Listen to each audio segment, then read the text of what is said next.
Hey, what's up, y'all? I'm Tyler Hubbard here with Inked Magazine, here to talk about some of my tattoos, and I figured while we're talking about tattoos, why not get a little work done? So here we are.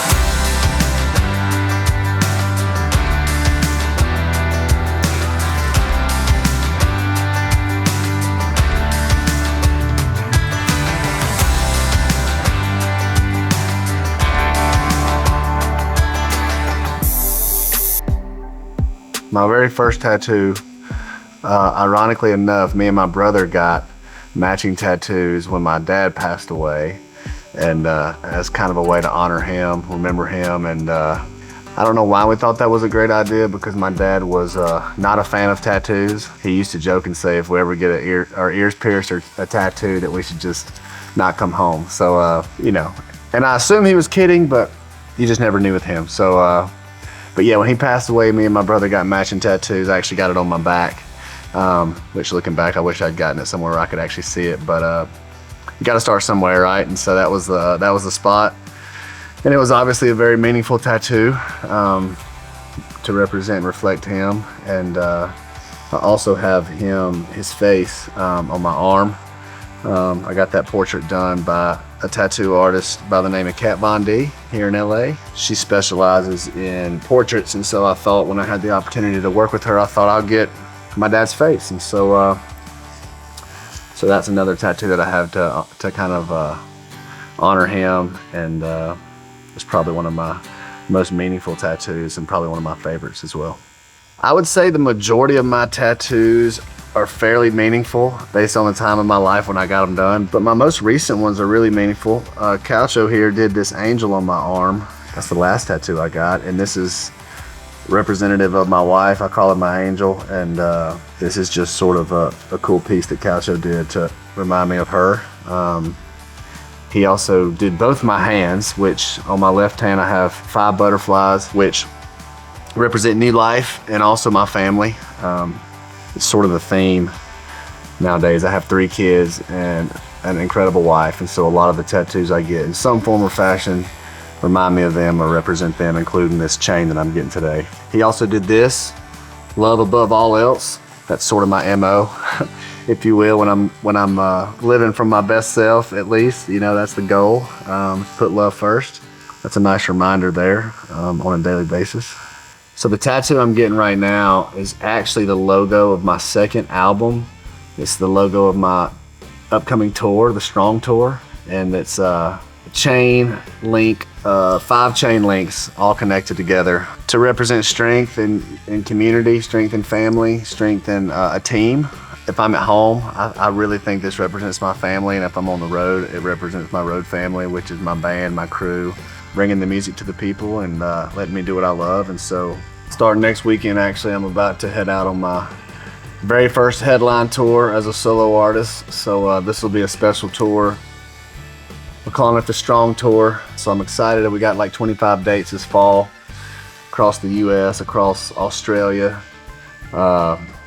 hitting the UK in the spring next year. So it's gonna be a great tour and a great memory, and I'm excited to kind of already have my my permanent Strong Tour memorabilia, if you will, here. This is kind of just a piece that I got done. It's a what is this called again? Hourglass. Why would I go in blank? This is an hourglass, ladies and gentlemen, which I got a while back. And it's funny because I probably got this 8 or 9 years ago when I thought time was just flying. And turns out it only speeds up. So that was my reminder that life is valuable and precious and the time is flying. And this just represents, to me, roses represent life, represent beauty, you know, good memories and life in general. And so any excuse that I can have to put a rose on my body, I'm gonna do that. This was gotten before I had any children, but we actually named our daughter Olivia Rose. And so needless to say, I got a few more roses on my body since then, and I'll probably get a few more. I have kind of an ongoing list on my phone of tattoo ideas, kind of like I do writing songs. Every now and then I just brain vomit onto my notes, you know, random ideas that might be terrible ideas, or they might end up turning into something cool, especially if I can get somebody like Cacho to help me make it cool. But yeah, I kind of keep a running list of ideas, and I do have a few more at the top of the list that I think I could get pretty soon that I think are pretty exciting and pretty real to me. So we'll see. I'm definitely scratching the itch as we speak, but I know it'll be back soon, so more tattoos to come. I think this specific tattoo to me is my least inspirational tattoo. I have a lot of incredible work that I'm really proud of, and this represents a season in my life that I'm not proud of, but this tattoo, not to mention it's on prime real estate on my arm, my upper arm here. I had a extreme passion for motorcycles. I still love motorcycles, I love dirt bikes, but at the time I think didn't even have a vehicle. I just rode my motorcycle everywhere. So I thought it was a good idea to wake up one morning. I was in Florida and I wanted to get a tattoo. And at the time I had a lot of real estate to get tattooed. And so I just, I got on Google and Googled motorcycle tattoos. And I think the second image that popped up, I thought that'll be cool.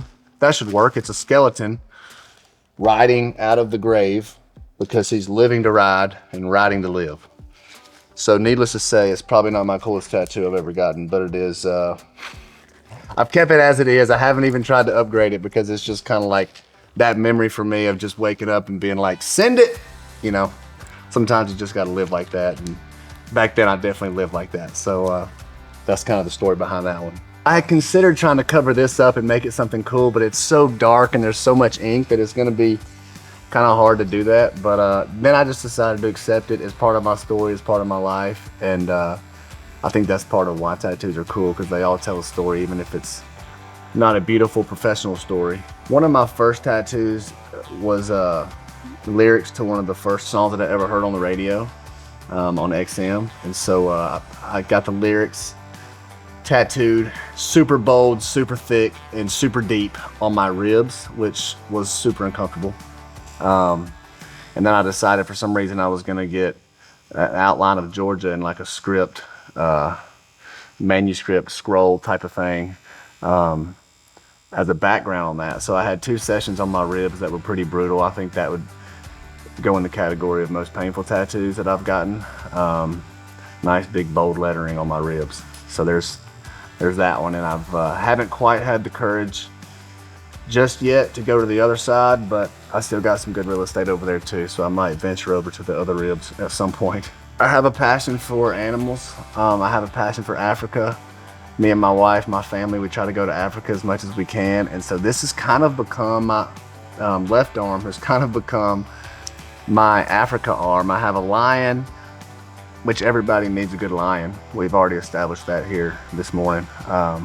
So I chose to put a lion on my top of my arm over here. I have an elephant on my forearm that I actually got done in Africa while I was on safari in the bush. I had an artist come out. We were in a lodge. We spent about 2 days in a lodge getting this elephant on my forearm.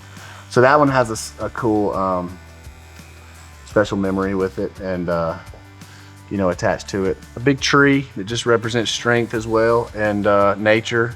An owl that's sort of supposed to represent seeing in the darkness or bringing light to the darkness, which kept showing up in my life quite a bit during that season as well. So yeah, my left arm has fully been consumed by nature and animals, and my love for both, my love for Africa and everything outdoors.